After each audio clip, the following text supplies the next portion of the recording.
So I came to Korea 10 years ago from Poland. I'm originally from Warsaw, Poland. I studied at the Warsaw University. There was a Korean studies program, and just 1 year before was taught by North Korean teachers. And we were the first year that was taught by South Korean professors. And that was somehow my first encounter with things that happened there in the previous year, because one of the teachers didn't want to come back to North Korea when North Korean embassy tried to pull everyone out from the department, because South Korean companies started to invest, and Poland went through transition. It signed diplomatic relations with South Korea. Korea Foundation started to send South Korean professors. So North Korean embassy wanted to withdraw everyone from there. And the professor asked students to write a letter to the North Korean embassy to send him back. But he said that he wanted to come back to North Korea because he was afraid of his family. And so the students did it, and especially one of my friends was in charge of kind of like leader of doing that. And 2 months later, the North Korean embassy officials, the ambassador there is Kim Pyong-il, the half-brother of Kim Jong-il, came to our department, and they made this huge mess, like, where is the professor, because he disappeared. And that was a huge thing at our university, because the students were like, how come he disappeared? We just wrote a letter. And so, these were times when I was studying. I probably don't look like, but I'm quite old. So I think it was my second year that the first internet appeared, this kind of like green screen where you typed, you couldn't find yet anything. But I could find the first Human Rights and Amnesty International report about what's going on in North Korea. And of course, I drew some parallels between Poland in the past, or simply the whole Central and Eastern European bloc, or Soviet Union and North Korea. It's much easier. Of course, there are more similarities and less similarities, like with every country. You cannot just compare everything. It's not 100%, similar. But it was very useful for me having that experience, being, born and remembering as a child and as a teenager the communist times in Poland, and hearing stories from my parents and knowing the history and kind of applying that to what might be happening in North Korea. That was my first interest. And after I worked in South Korean embassy, but I've realized that I don't want to be a diplomat. I want to be a human rights activist. I finished human rights education at the biggest organization that kind of grouped together all the fighters for independence. These people were underground, and they belonged to Solidarity, thinkers, professors, activists that collected the first human rights reports that were brought to the West in the 80s of what's going on behind the Iron Curtain there in Poland, about the violations of rights in Poland. So I've learned from the best, and that was a kick for me that I want to really work on North Korean human rights. And that's where Citizens Alliance wanted to organize its first conference in Poland, in Warsaw. And I was selected to kind of coordinate that conference. And they invited me simply to come here. So it was 10 years ago that I immediately agreed to come here. And it was very funny because it was last day of the conference, and the chairman told me, would you like to work for us? And I said, of course, that's my dream. And I went home, and I went, upstairs and dragged down this huge suitcase. And my father, it was like 11 o'clock at night, and my father said, what are you doing? And I said, I'm packing that, I'm going to Korea. I was so excited. Of course, I had to wait like 2 months for a visa, but I was excited. But really, believe me, the suitcase was staying in my room, packed, and the cat was sitting on top of that almost every day, and was waiting for 2 months until I got all the documents. Well, to cut the story short, I came here 10 years ago. I did almost everything, with the Citizens Alliance. We tried everything. Citizens Alliance was the first organization that was, devoted to North Korean human rights issues here in South Korea. It was established in 1996. And they started first from this international campaign. So at that time, nobody knew about North Korea. At that time, really, even there was no system of support for North Koreans like we have right now, Hanawon, Hana centers, and all these volunteers right now and different organizations, even social welfare centers helping, churches helping them. It was just backpack, putting some pots into, helping them finding a job, giving them medicines, clothes, whatever they needed. So it was done on just, just people traveling on weekends to their houses and helping them out. And from that, we developed the programs of support. So right now we specialize on the programs of, kind of education and reintegration program for children and youth, and reintegration programs with South Korean students who, of course, don't know anything about North Korea most of the time, and they have never met North Koreans. So it's a great opportunity if they can spend some time together while doing different programs. But as I told you, at that time, 1996, nobody knew about North Korean human rights violations. There weren't many of them, and there weren't many who could bring. Actually, Kang Cho-hwan was one of the first who testified during our conferences that about the violations, about political prison camps in the North. Many media, many governments did not want to even, deal with that issue. But it slowly developed, and we slowly built up on our campaign. We included UN, and we went to Geneva for the first time in 2002. And my first time in Geneva was 2004. So right now it's been 10 years that I've been going there. And I can tell you that the change is huge. First, when we went in 2004, I remember many diplomats didn't even want to talk to us when we said about North Korean human rights. They just said, I don't have time. Or we don't deal with country-specific issues. Right now, you probably have heard we've had this commission of inquiry, so the atmosphere is totally different, but I will tell you later about it. And thirdly, what we do, what Citizens Alliance does, is that we always help those that were of need of our help in third countries, especially in China. So we do help especially children and women with children to get them safely to, to South Korea, if there is such a necessity. So these are kind of like three pillars, three programs: international advocacy and campaign, and also domestic programs, and third, helping those that are coming here, but also those that are coming here are going through those domestic programs that we run for them. And now to the topic that I'm supposed to present today. So it's about North Korean human rights and international community. I will mostly talk about my experiences, the 10 years of experiences, but Robert asked me to explain a little bit about international law. Maybe, probably many of you know about it, but just as a background, very simple. As you probably know, the origin of the modern human rights system, it's just basically only after the Second World War, so it's not really that old. I mean, it's been these atrocities that were committed during war that forced international community to react and to prevent further atrocities from taking place by creating different type of conventions and, regulating certain procedures that would prevent them. Of course, we know that it's not that simple, but we do have extensive law, international human rights law right now that is actually, I guess, you name any right, and even new rights that are, new violations of rights that are appearing right now, they will be soon regulated somehow by the convention at the UN. So it's constantly being developed, but the first one were simply related to the war crimes that, happened during, especially under Nazi, and the crimes that were committed by the Japanese army, and a lot of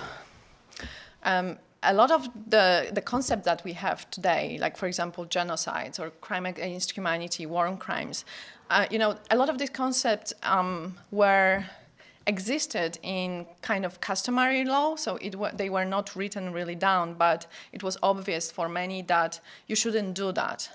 It was a practice that people would normally obey.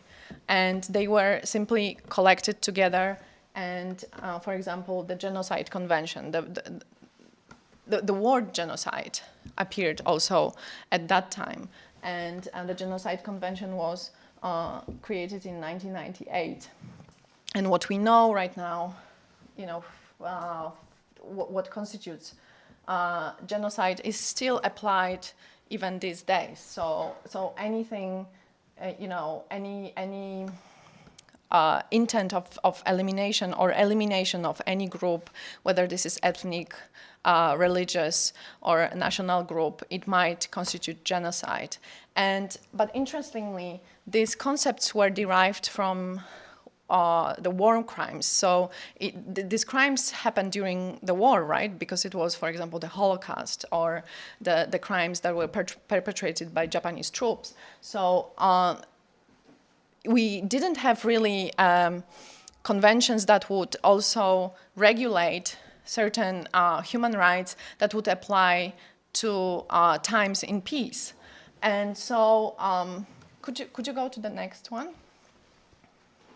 And so the first thing that was created after the World War II and with the efforts of many countries, but of course United States was driving it, was the creation of UN and then the Declaration of Human Rights. But Declaration of Human Rights, you may know the text is very simple, and I encourage you to read it, but it's not a binding document. It's not a legal document. It's kind of like customary law. But it was very important at that time because it gave, it was an origin to the rest of human rights conventions that appeared later. And so right now we have many of them. You can read.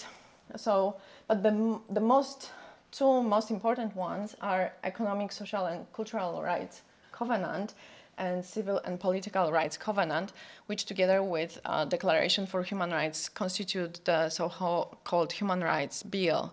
And you simply have everything gathered, selected there in those two treaties. And out of that, there were a lot of other human rights treaties that were simply, worked out at the UN later and adopted and ratified by the states at the later time. So these were issue-specific conventions that already were some parts of it included in the first two, but they broadened these concepts and added certain interpretations and made specific conventions. So whether this is torture, whether women's rights, children's rights, racial issues, you name it, you have it. And the most recent ones is the Convention on the Disappearances and also the Persons with Disabilities. These are the two newest conventions. And they went into force because a number of the countries ratified them. And you can think like, oh, well, but what does, when you have all of these conventions, how NGO can work? And so when you have something like that, what NKHR does, what I do when I, for example, write report, I look into those, texts, I read through them, and I read through, except for the conventions, you have, thousands of explanations from the committees, from the UN itself, procedures, and so on. And I kind of, look into, read them first, and then I can kind of select my questions of what I would like to ask North Koreans about, so that the report has some kind of grounding in those UN conventions. And they are very basic, and like these two conventions, they, encompass everything. And when you think about North Korea, probably many of you have already some basic knowledge about violations of human rights in North Korea. So when you look at it, you know that everything here is violated, whether it's life to life, right to life, liberty, whether this is right to be represented in front of the court, or freedom of expression, or you know, freedom of conscience or religion, everything is violated in North Korea. So you have a lot of work. When you are a human rights NGO, you know that you can kind of cover a lot of ground, and you just, you know, select your topic and dig deeper and try to make interviews and check, you know, how this situation is really inside North Korea. So that's what we do at NKHR, because that's kind of a first way where it informs us of the situation on the ground, and then we can use it in order to inform other governments or UN about the situation on the ground, or you know, the committees that are monitoring this treaty bodies.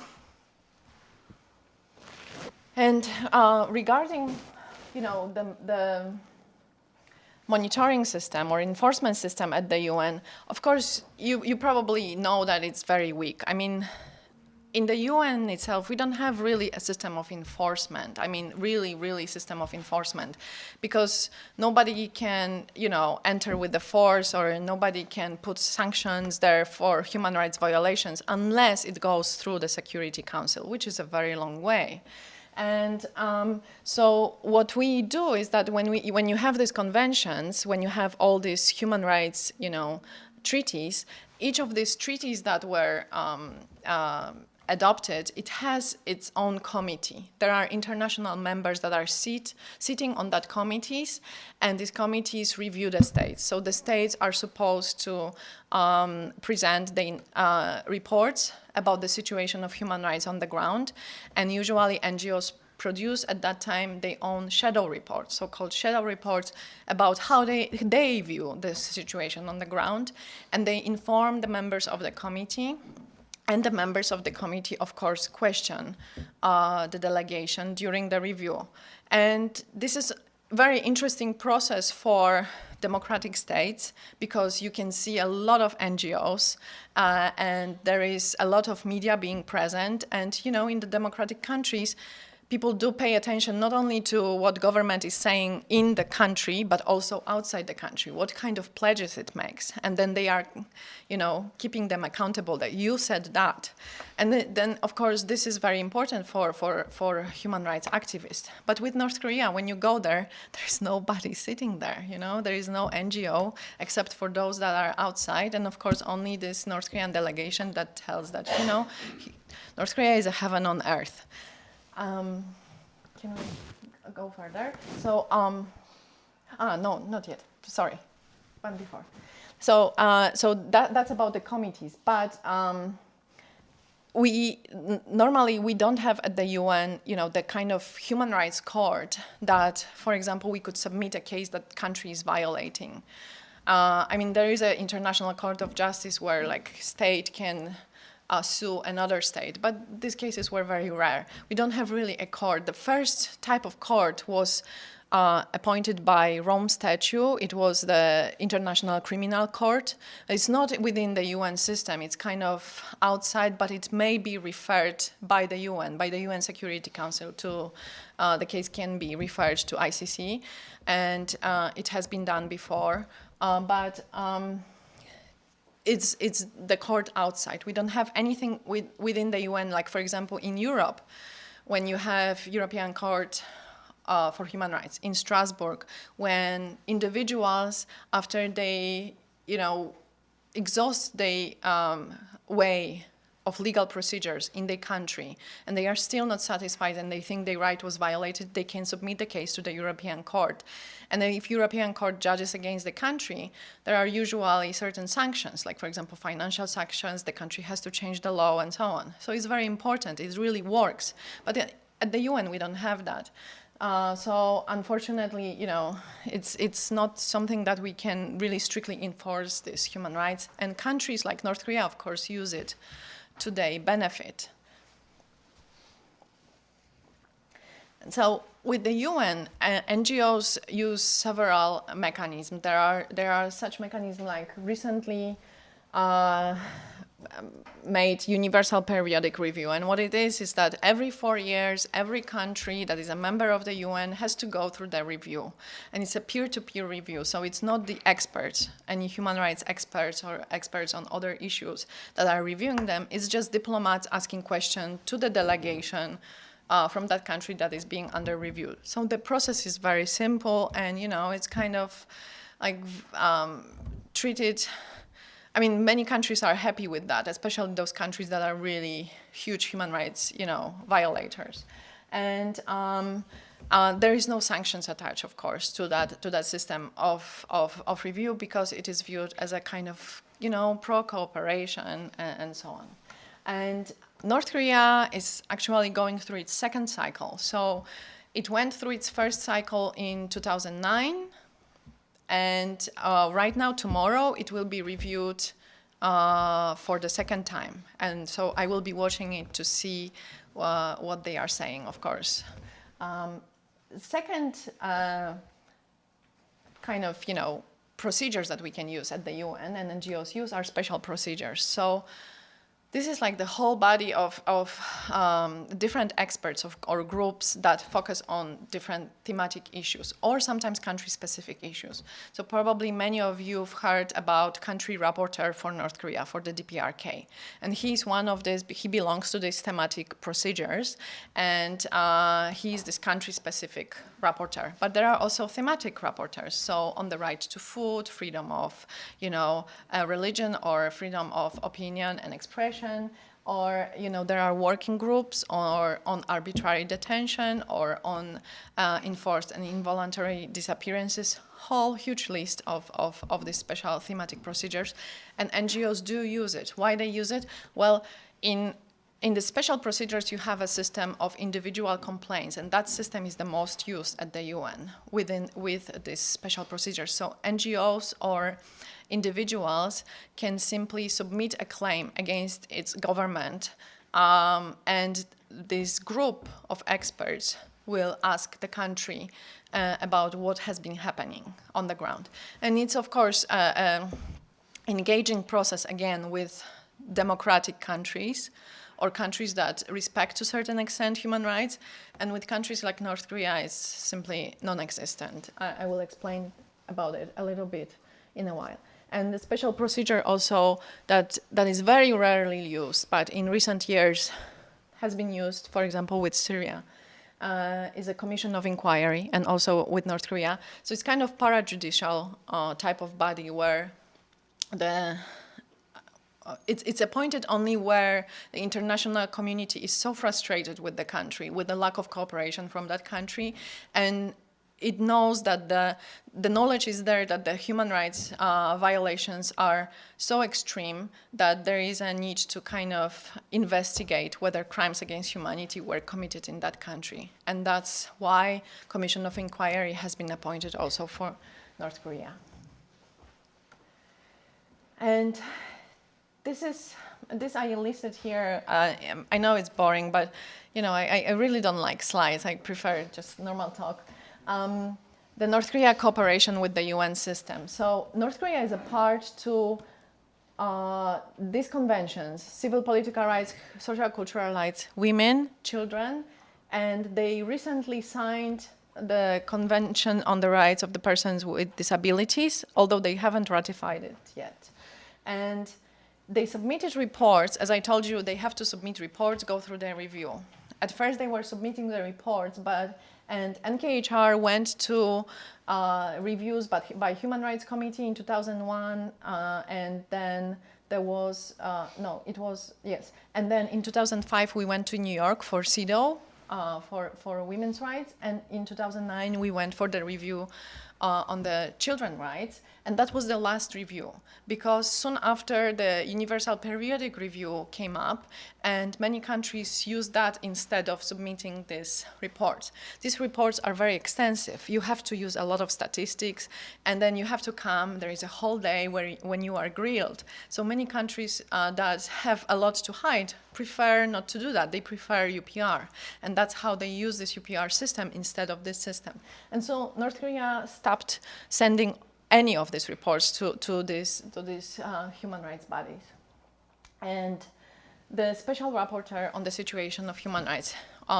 We lobbied to have the special rapporteur in the resolution, because there is a resolution every year since 2003 on the violations of human rights in North Korea. At first at the Commission of Human Rights, then Commission of Human Rights was changed to the UN Human Rights Council. And then you have this resolution, and this resolution simply at first condemned, different types of violations. It listed the violation: political prison camps, abductions, and right to food, torture, and so on. But then we thought, well, the next step would be to have someone that would somehow, present to the international community of what's going on the ground. And NGOs and NKHR included lobbied to have the text in the resolution that there would be a special rapporteur appointed. And that's what happened in 2004. So that was a huge achievement, of course, for many NGOs who worked on that. That was the first step. And special rapporteur gave these updates to international community, first to Human Rights Council, and then Human Rights Council always in March, and then September, October, there is GA, Third Committee and GA. And so he did these updates, but then, we were going, Citizens Alliance was going every year to Geneva to kind of organize these meetings and meet with the diplomats and encourage them to increasingly vote for the resolution, to kind of support that resolution.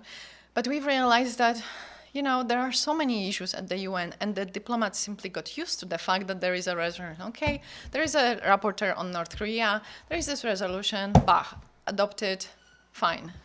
It's all. And then we realized that it's not really an issue at the UN. And when we talked to diplomats, especially 2010 was such a kind of awakening moment when they said, well, you cannot see that on TV. It's not, for example, I don't know, Sri Lanka or other countries you have, like Myanmar in the past and other countries. You don't see these violations really in the media, so it means that the situation is not that bad. And we've realized, oh my God, that's a problem. You cannot see what's going on in North Korea, and people don't know.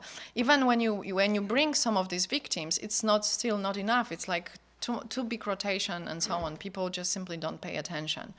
And we thought that we really have to step up our international campaign. So since 2009, we stepped up the campaign in Geneva.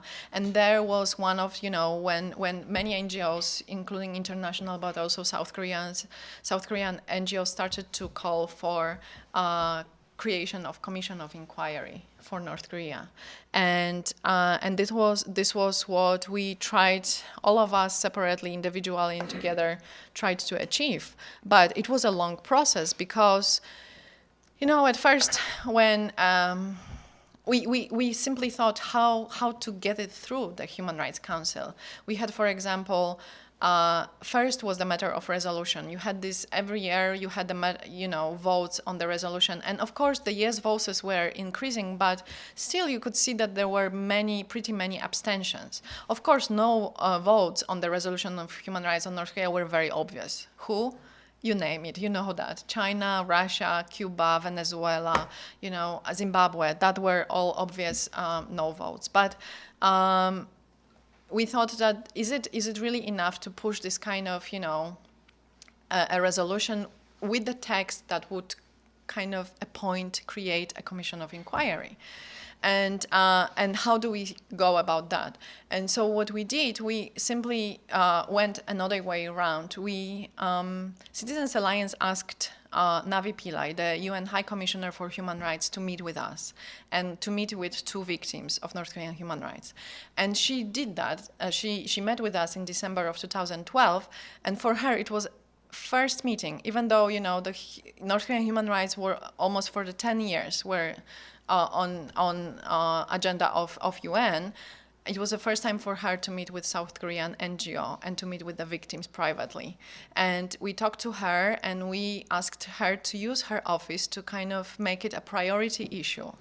And so what she did, 2 weeks after that meeting, she said that she met and she thinks it's the highest time the international community appoints commission of inquiry for North Korea, because the world paid too much attention to nuclear issues and neglected the human rights issues. And then, when you have this kind of statement from such an important person, then you can do something with that statement. You simply go to the states and tell them, look, you know, you have a support even from NKHR. We can really do that. And frankly speaking, it wasn't that easy. Even EU countries or Japan or, you know, other democratic countries were opposing to the idea. We were meeting individually with every embassy in Seoul and in Geneva. I don't know how many runs I did within a month. And they were inventing new kind of excuses not to do that.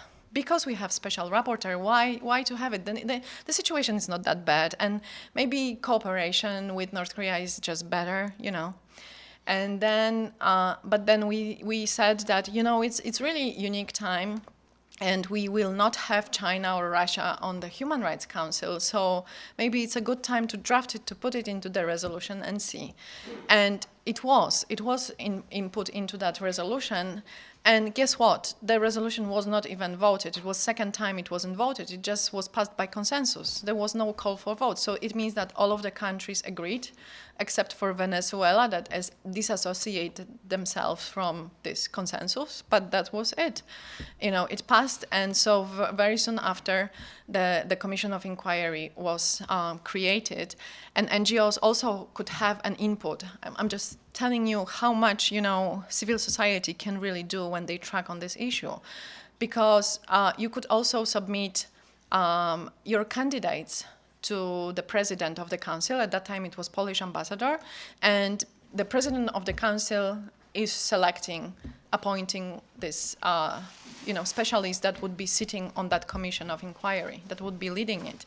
And so, for example, Citizens Alliance submitted 3 names, and one of these names, Sonia Bisarko, she was selected to that commission. And I know many NGOs also, you know, recommended their own candidates.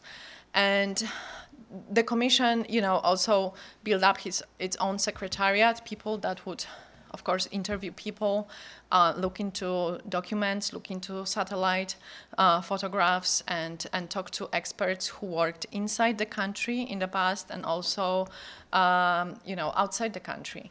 And NKHR, together with 3 other NGOs, was selected to kind of continuously help out COI with the process of preparing that report, because they didn't have much time. The commissioners were appointed in June, and the report had to be ready the latest in January.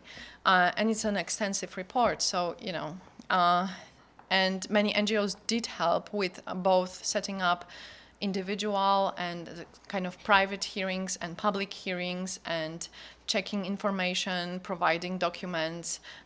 So it was a great cooperation of you know, many actors within the civil society to kind of, you know, make the COI successful. As you probably have heard before, the COI announced that, you know, crimes against humanity were committed in North Korea on all 9 categories that they were checking into. So right to food, you know, there are many, freedom of travel, freedom of expression, political prison camps, women's issues. So they found the top leadership being responsible for that, and they recommended that there is a referral either to International Criminal Court or to establishment of an ad hoc tribunal for North Korea. They also recommended a special structure that would be kind of field-based structure that would support special rapporteur and continue the documentation, which means that this documentation will kind of fit probably future criminal proceedings as well. This is, and will be very useful during any transitional justice here, whenever these 2 countries, if they, you know, ever reunite and they go through this process of transitional justice as, for example, as Europe. The countries like Poland, Czech Republic, or Germany did. So it's very interesting development, and of course very exciting for a person like, you know, like me or those who worked much longer on that issue to see that, you know, international community picked this issue and that we achieved something within 10 years. It just kind of shows that NGOs, you know, it's just they are always underfunded, understaffed, but they have a passion. And so when you have this passion, you can achieve so much. And there are so many people of goodwill that help you. And, it's just a matter of building strategy, and network is also very important. And, well, the next steps that I want to tell you is that I spent last 3-4 months in Geneva. Most of the time I was in Geneva to kind of, lobby the states and making sure that the resolution will reflect what was put in the report, recommendations of the report. And our next step, of course, is GA, General Assembly. There was an informal briefing, so-called ARIA formula was used, and on April 17, there was a briefing at the UN Security Council regarding the COI report. But this is an official discussion, so it would have to be an official discussion. Afterwards, there would be some kind of resolution. But we know that, probably China and Russia would veto it if there was a text of referral to International Criminal Court. And you can say, well, so what now? So you cannot do anything. Well, probably there are many other issues that, kind of different avenues that we could use. First of all, when we met at the finalizing of the report, we recommended to the COI that there is a language of ad hoc tribunal being input, because I personally prefer ad hoc tribunal than ICC. ICC is limited by time, it's crimes after 2002 mostly, and I think ad hoc tribunal would be more comprehensive and more kind of suiting for North Korea. The problem always with ad hoc tribunals is funds. These days states say we have ICC, so why to pay so much money for separate tribunal? We have these tribunals that are still ongoing, like for example Rwanda, right? So it costs a lot of money, and countries do not want to commit, and to pay that money. So, but I think that in the future, ad hoc tribunal would be much better. But still, North Korea is not, it's not a failed regime. We cannot arrest anyone. And whether this has any effect, well, in the past, when there was this warning of kind of an arrest being issued, in some of the cases, it prevented further violations from taking place. And that's what we would like to see, first of all, to this strong, voice message being sent by international community that you can be arrested, you can be charged for what you have done in your country to your own people. And so better think about the future and start to reform. Whether it will have effect or not, I don't know right now, but that's the one avenue that we are trying as a civil society. And secondly, what we would like to see is, of course, if Security Council cannot work, that GA actually takes some action. So whether there is some interim prosecutor being appointed that just works until the time where, actually we can put some of the leadership on trial, then it's fine. Then it would be also suitable for us and for many. But we'll see what will be possible, and that's what I am preparing right now, to go to New York and to set up this strategy of lobbying, and to think what will be the next steps. But it's always in development, kind of. You have to be flexible and see, also the atmosphere and see what's going on. Of course, one of the very important thing is that we also very much were supportive of this field-based structure, and we hope Japan was one of the first that we heard that wanted to have this field office in Tokyo, but we think that for many obvious reasons, Seoul is the best place to have it. So we lobbied since January, South Korean government, and we met with Vice Minister and asked that if there is a request, the Seoul will, accept this. The newspapers these days say that the South Korean government, is considering that it will be positive. Of course, it's a matter of next year. So we still don't know whether, I'm never happy just in advance. I have to see really to be happy. But I'm really hopeful that this office will be really based here. I have, how much time do I have? 10 minutes? Oh, that would be perfect. But can I show this? Does this internet work? Or Yes. I actually wanted to show you before taking questions, because probably many of you didn't see how it looks like when you see it at the Human Rights Council and with the recent report of the COI, with Michael Kirby speaking to the states. I cannot show you the whole thing, it's too long, because there is interaction with the states. North Korea, of course, is, saying that it's all false, information based on those that are criminals that left the country, and then all the states are responding, and then NGOs are speaking. But I think the speech of Michael Kirby is very powerful. He was extraordinary chairman of that commission, very professional man, and I think it's really worth watching if we can. The Commission of Inquiry on the Democratic People's Republic of Korea has found systematic, widespread and grave human rights violations occurring in that country. It has also found a disturbing array of crimes against humanity. These crimes are committed against inmates of political and other prison camps, against starving populations, against religious believers, against persons who try to flee the country, including those forcibly repatriated by China.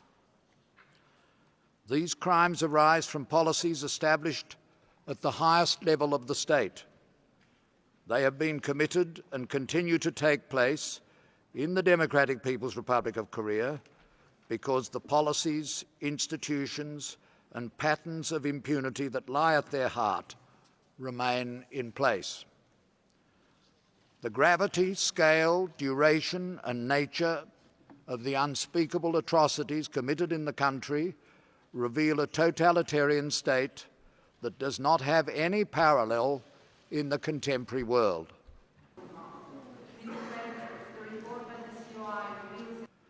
Contending with the scourges of Nazism, apartheid, the Khmer Rouge, and other affronts required great courage by great nations and by ordinary human beings alike. It is now your solemn duty to address the scourge of human rights violations and crimes against humanity in the Democratic People's Republic of Korea. Far away in North Korea, suffering people who know nothing of what we do here today depend on you for action.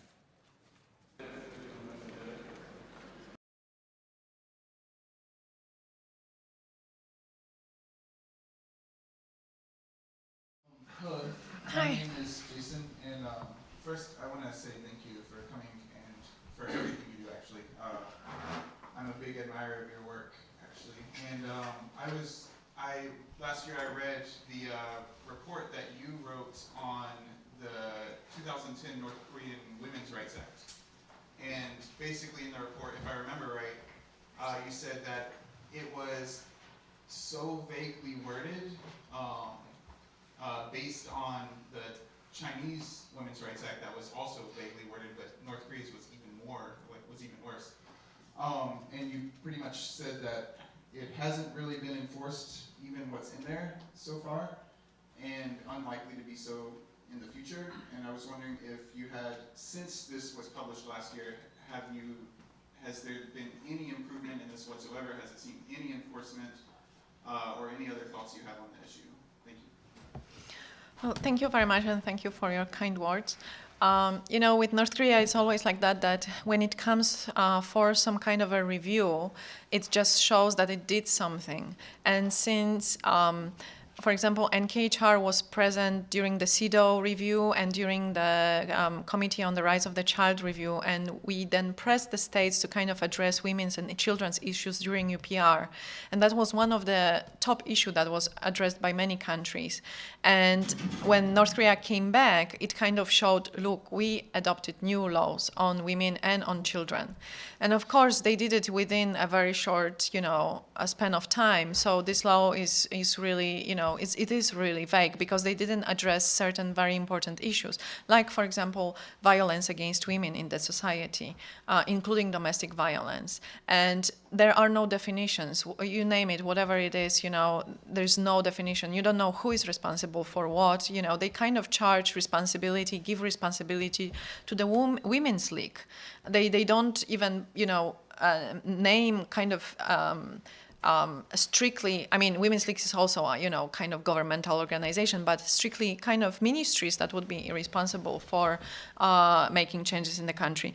No, I don't think there can be really changes in the countries because, North Korea, I think you would have to, first of all, use certain resources that you use for other things, like, for example, military spending to kind of make a reform, to implement certain reform. For example, make training for the police, invite NGOs or invite, some experts from abroad and train police, or go send people and see how, I don't know, houses for battered women look in other countries, or, how the policies look on, for example, I don't know, orphan children and so on. So I don't think that this is possible if North Korea continues to, divert the resources to other important issues and continue to kind of, disregard this issue. And they do that because they think the country, people started to take care of themselves. So they started to operate on these black markets. Some of them at least have money, so they will somehow,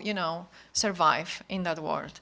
And they don't want to simply, provide or do kind of spend so many financial resources to improve the situation on those grounds. I think that the situation will be constantly deteriorating because of the fact that people have to take care of themselves, because of the fact that for everything, for every service, whether this is in hospital or whether you have to buy medicine or whether you have to send your child to school and you have to pay daily, you have to pay for everything these days in North Korea.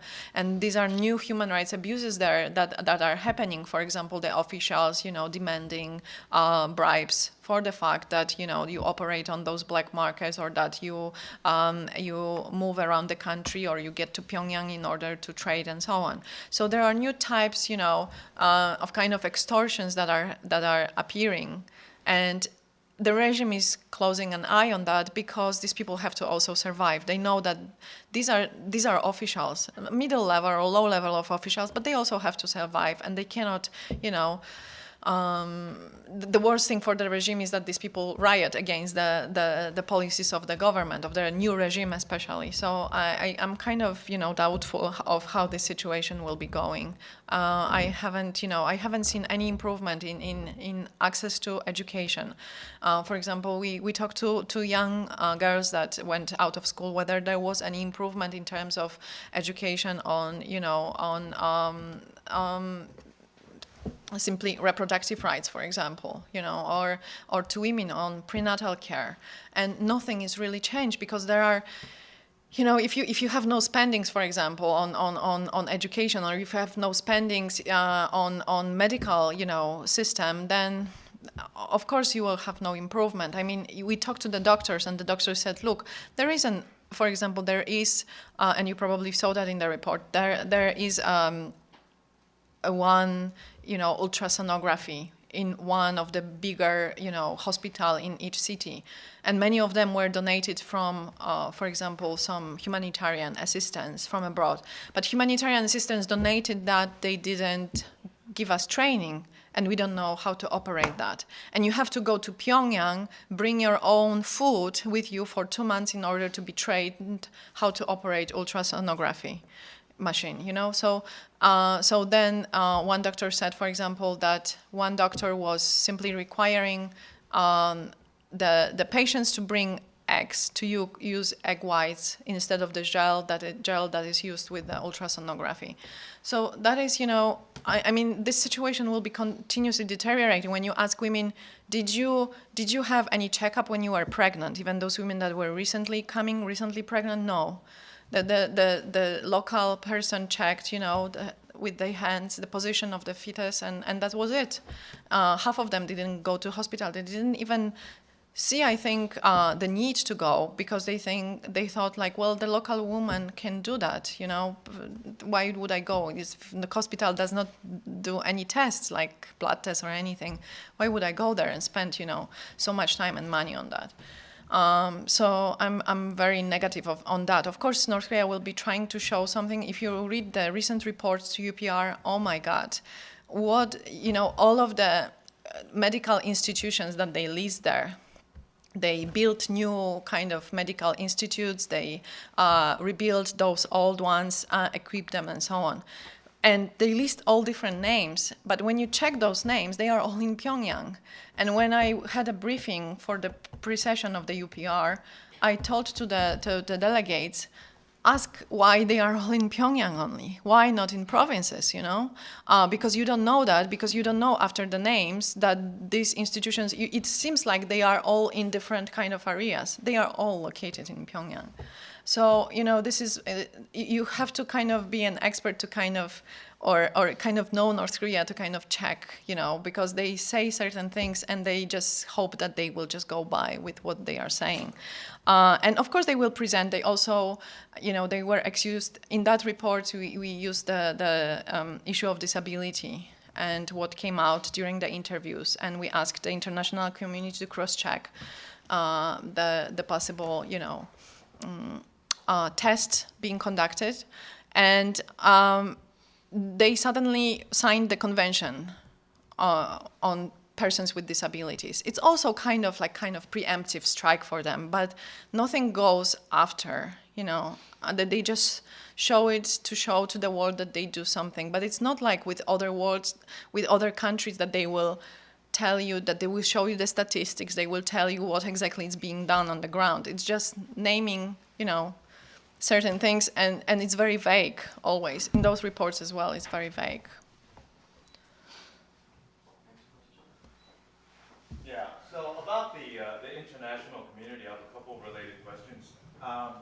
So you pointed out specific countries like Venezuela, Cuba, Russia, and China as being not helpful and at worst obstructionist. But in terms of the United States, it seems like many Americans, possibly even the majority of Americans, are opposed to things like the Convention on Persons with Disabilities. And this, of course, in America is led by the Republican Party, which is pretty sizable. And and a lot of this resistance in America is because of the perception that the United Nations is some sort of super government or international government, which it certainly is not. As you pointed out, the United Nations does not have any enforcement power. It's sort of an international conscience.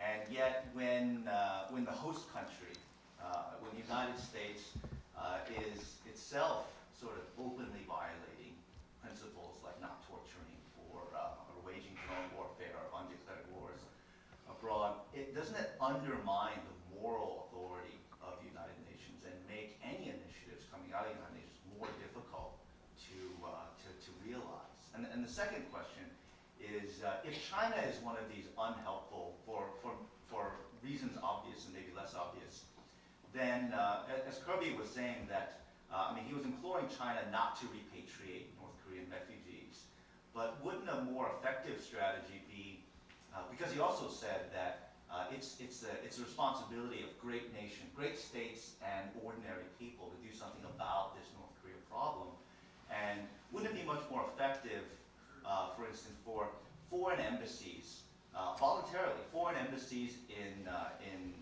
Beijing or their consulates to accept in large number North Korean refugees as refugees or asylum seekers? Thank you. So, well, we know of you know, the role of the United States, and we actually don't want the United States to be a foreplayer in the issue of North Korea. It would be better that, you know, there are countries, even African countries, like you had with Botswana, suddenly severing relations, or Latin American countries that would be somehow supporting that, you know, move, than obvious Western countries, including United States. Because And United States definitely, I'm sure, wasn't happy with the wording of this resolution. And in the resolution, you will not find explicit wording on ICC. There is a potential referral to international criminal justice mechanism, but no wording on ICC, because United States is opposing ICC itself. It's not a party, right, to the. And they would be afraid of what could happen. So, and I'm sure because of the nuclear issues, United States would not like to put China, especially with what is going on with Russia, in a position that it would be put in the corner and it would have to veto that resolution if it went through Security Council. So that's why I think Security Council is not such a successful way, given the handful number of states that we have there, and that we have to work and we have to have, a positive response from all of them. I think the only hope is really, for me personally, is GA, General Assembly, and the group of states that will do something. And the group of states could, for example, create or call for creation of ad hoc tribunal. But again, this would be related with huge financial resources, and whether the countries would like to do that, I don't know. And why to appoint ad hoc tribunal now if we cannot do anything? Usually ad hoc tribunals are created after something happened, like it happened in Rwanda, in former Yugoslavia. So it would have to be some interim kind of, mechanism that would just build to that, to the moment where leadership could be put into, in front of the international criminal justice mechanism. And what kind of mechanism it will be a matter of the future. But Security Council is not the only option. And I agree with you in terms of, United States policy and the referral to ICC, especially with the US position, it's not very kind of playing right here in that case as well. In terms of China, well, we were very happy that Michael Kirby said that, because normally special rapporteurs, they were not allowed to use China language in the past. They were always saying neighboring countries. Everyone knew which neighboring countries they are, but, having the country named is so powerful. And of course, China, was so angry, and they also angrily replied. You can you can watch that later, and the response of the states. But it's very, that somebody could name it finally. And the thing is, the embassies were tried. In the past, I think all of the NGOs tried to, use the NGOs, the premises of embassies or UN institutions to simply direct people. And that was a matter of, back many years ago. Then China reinforced control in Beijing, especially, and in the cities that have some international schools and so on. You have just simply this huge wire, walls, and a lot of police being patrolling so that nobody can enter. It's very difficult. So I think it wouldn't work. And frankly speaking, those cases in the past, whether they were put through UN, for example, UNHCR office in Beijing, or through embassies, it just took so much time. These people were confined to living in the basement of that embassy for years sometimes, because they couldn't go outside because they would be arrested, but China would not give, an exit visa for them, sometimes for 1 year, for 2 years, or even longer. So these people, in some cases, they would just defect from that embassy in order to go to the broker and ask him to bring me to South Korea in different way, because there is no other option. So I think, and China is here really a key player, that it changes a policy toward North Korean, refugees, not to send them back, because it contributes to their violations, because everyone who is deported will be punished in less severe or more severe manner, but she will be punished. And so it contributes to the violations. If China stopped it, these violations would stop. So I think this is very important that, somebody finally called China that it has this responsibility, and that China will be shamed in the future, because all NGOs and all, civil society actors in all other countries will probably talk about China. And if there is a field office here, they will monitor on the situation of refugees in China, and they will report on that to OHCHR office in Geneva and to the Human Rights Council. So China will be appearing every year from now on, probably. And I think, well, hopefully one day China will change that policy. I mean, and we tried everything, but nothing works really with China.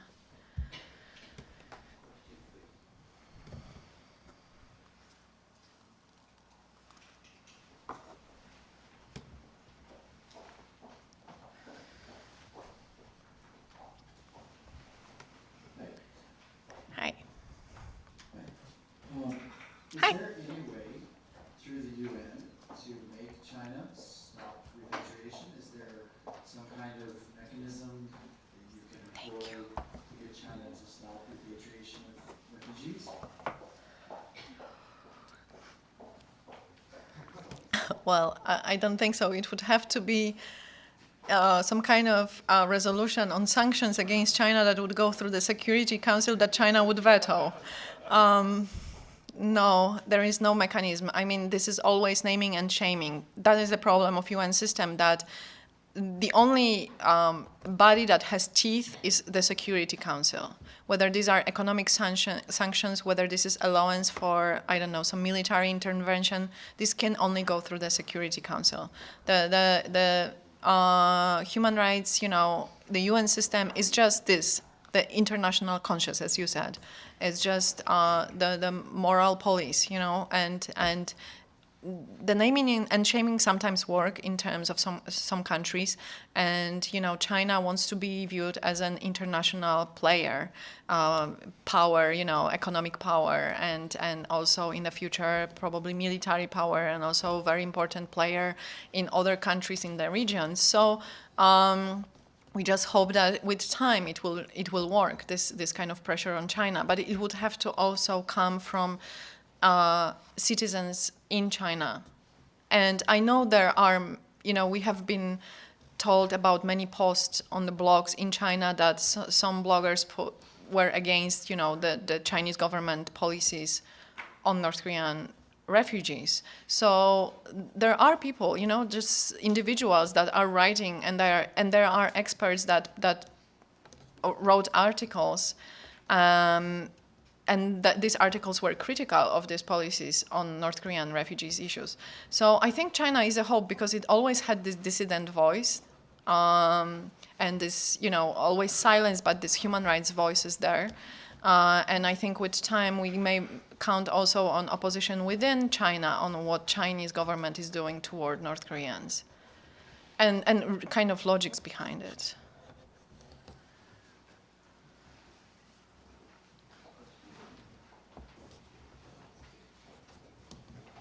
Yes, and I thank you for your talk. You had mentioned that sometimes ad hoc tribunals have been able to prevent further violations from taking place. So I'm wondering if you could give some examples and how they were successful and how that might be applied to North Korea in the future. Well, no, it wasn't that ad hoc tribunals, but just call for justice, for accountability might be successful. And I cannot give you examples from the top of my head, but this. One of the, or maybe I can. Well, one of the case was, for example, Sri Lanka. There was a call for commission of inquiry and to use the same track with Sri Lanka. And what happened that suddenly Sri Lanka started to do these recent reforms, and at least. Before North Korea was reviewed, and there was a COI report being presented the day before, there was a huge debate on Sri Lanka, and many NGOs, denied what the Sri Lankan government is really doing inside the country. Still, for the international community, the actions that they did were enough to kind of prevent this tract from taking place. And there are certain voices that at least to a certain extent, there was certain improvement on the ground, and I think that is one of the cases where, you know, on one hand, you just stop this whole accountability process on the country, and also, you know, the country kind of knew that it could happen and used it as a preemptive strike and tried to do certain reform, but not reform like North Korea is doing, some, you know, more substantial reform to kind of at least show partially political reforms, you know, kind of show partially that it makes efforts, and that stopped the whole process within the international community. So I think, you know, that is the recent case that came to my mind.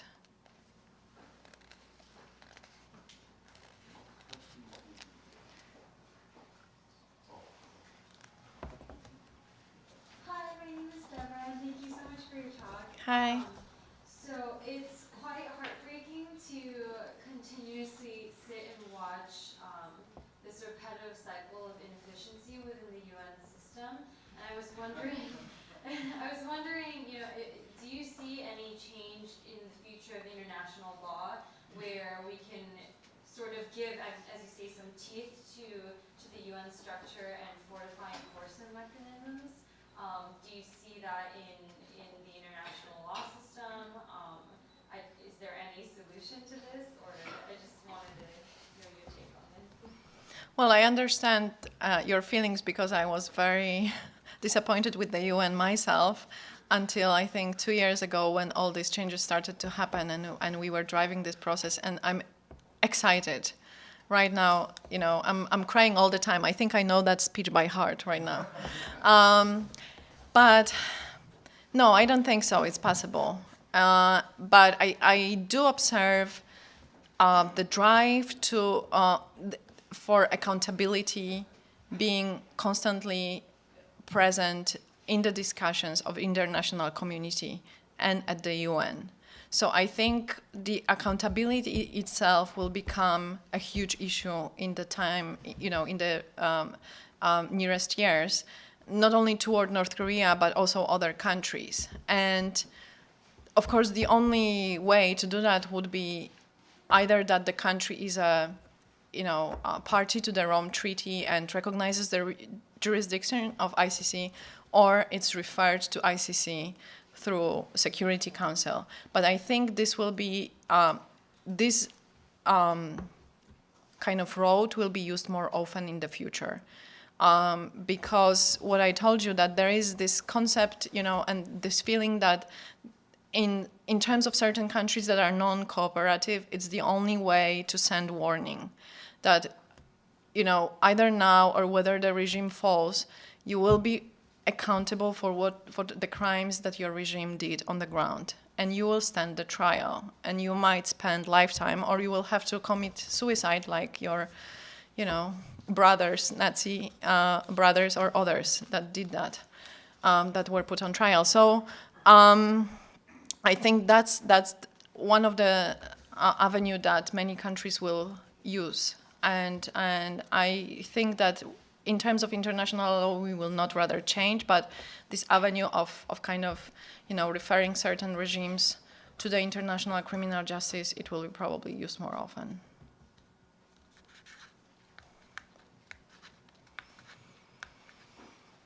I enjoyed your talk, but you focus primarily on legalistic and institutional measures. And I wondered why you hadn't mentioned responsibilities to protect the R2P, and maybe you have thought about it, or maybe it's something to think about. And the concept R2P was developed, I guess, in the 90s following the atrocities in Rwanda.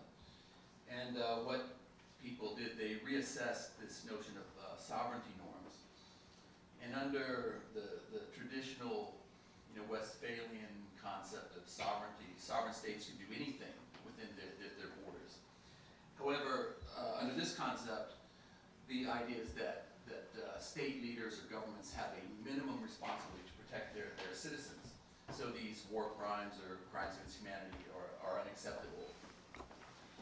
And sovereignty is a social fact. States only have sovereignty because other states extend it, right? So if these criteria are not met, and if the allegations or the evidence in the COI report, what Mr. Kirby was saying, everything we've read, if you've spoken to defectors who've had these experiences, I think most people are pretty convinced of these violations. But in that case, maybe we should focus on other countries that are extending diplomatic recognition. I've mentioned this before, for example, in the case of another nuclear test, and I've told European states, and especially states that established diplomatic relations around 2000, 2001, there was a big uptick, right, among European states. And I think with the expectation that there was going to be some movement on human rights and security and some other issues, some economic reform and so forth, but we've actually gone in the opposite direction. When I talk to diplomats, or you talk to diplomats in Europe, they'll say, oh no, we can't do that. I think they're trying to protect their own jobs or something, right? But maybe, you can't expect much with China, but maybe some of these other states. I saw Botswana's response, and I was really impressed by that. Maybe that's the right way to go, to pressure these other states, withdraw diplomatic recognition, or temporarily close the embassies down. And in fact, this is something that the regime holds as vital or valuable. So maybe that's something to think about. I wonder if you thought about it, have a comment about it. Well, thank you for your comment. Yes, I mean, Botswana is hero of many human rights activists, I think. But I do understand, the position of diplomats that once you open the embassy and you sever relations, you cut them, it's not easy to reopen that embassy. I mean, especially with such countries like North Korea. And a lot of these embassies do try to have some kind of programs, whether these are educational programs, sending some North Koreans for education in Europe, or, some humanitarian programs on the ground that they sponsor. They just don't want to cut it. And I think the report, what I love about COI report, that is so well balanced, that it does not really sanction only North Korea, but it also asks for greater cooperation, people-to-people cooperation, but also cooperation, regarding development aid, educational, scientific, and so on. I think with the country like North Korea, I mean, it has to go hand in hand, this kind of pressure, but also with time. After this pressure does some work, there has to be some form of engagement. And right to protect, I am not sure about it because, the concept, you explained it so well, but what it means in the end, that if the country does not protect the citizens, and other countries should protect the citizens of that country in case of huge human rights violation, opens a way for humanitarian intervention, which is a military intervention. And I think that wouldn't be a case here in North Korea. I think many human rights activists would oppose to that. And so that concept was not really used at the report as well, that I would be the first to oppose any humanitarian intervention. I think we have to find different ways, but right now this is the matter of kind of, putting a terrible pressure on North Korea. And I think that pressure is even, I think the fact that European countries would sever diplomatic relations, that would be obvious for North Korea. But what really works with them is that this Botswana, severed relations with them and cut relations. So I think if more of the countries would use, from Africa or, South America, would use this kind of methods, I think this would have really a huge impact on North Korea, because, they know what Western world will respond. They are used to this kind of responses, but I think they are not used to the responses from the previously friendly countries. They had ties with them for decades, and I think that's very powerful.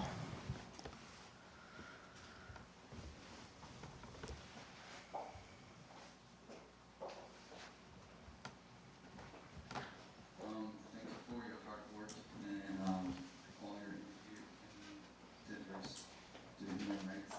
I'd like to ask your thoughts on this report.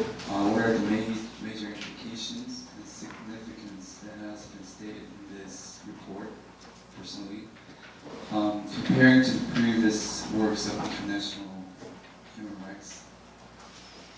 The report of COI, you mean, right? Well, there are two versions of the report. I don't know if you have time or if you are passionate enough. If you are, read the long version. It's almost 400 pages. It's really good. And it's just, it's so well balanced, and it just goes historically of how this came up, how this regime came up, and how, historically used this system of control that was kind of inherited even from the Japanese colonization period. And then it lists all the human rights violations and lists the, people or institutions that are responsible, the chain of command. For the first time, somebody listed the chain of command in North Korea to the degree that they could actually verify it. And but it's not that difficult also with North Korea, because everything goes to the top, right? To the top leader.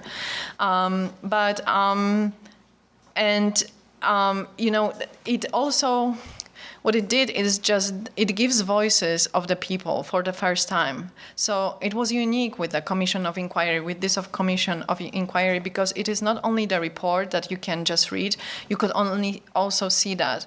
There was all the time in front of the Human Rights Council, there were TVs being posted where the testimonies that were heard, the COI heard during public hearings, they were recorded, and they were simply, people could stop and they could watch. They were ongoing in many languages for the whole day.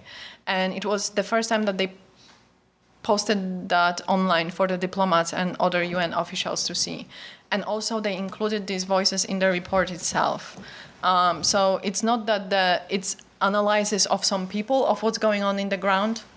It's just North Korea through the voices of the people, and presented to the UN, I think, for the first time. So I think that is very, powerful, that it kind of, they tried to cross-check certain information, and when they couldn't check, when they didn't have enough kind of grounds to say that crimes are being committed on that issue, they didn't go there. So I respect that they were so well balanced. For example, issue of disability was not included because they didn't find enough evidence yet for that.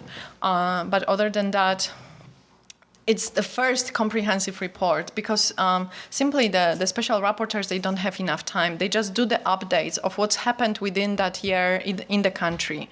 So any positive, any negative changes, it's very short, a very contained report. And here you have very extensive report of every possible crime that is being committed in North Korea. And I think it blew minds of many people when they started to read that something like that can be going on for so many decades, and that the world is blind to that they didn't see that it is going, because nobody can see that. Unfortunately, we're going to have to stop the Q&A session here. We're kind of time. You're cutting very abruptly. I enjoyed that. I apologize. First of all, could everyone give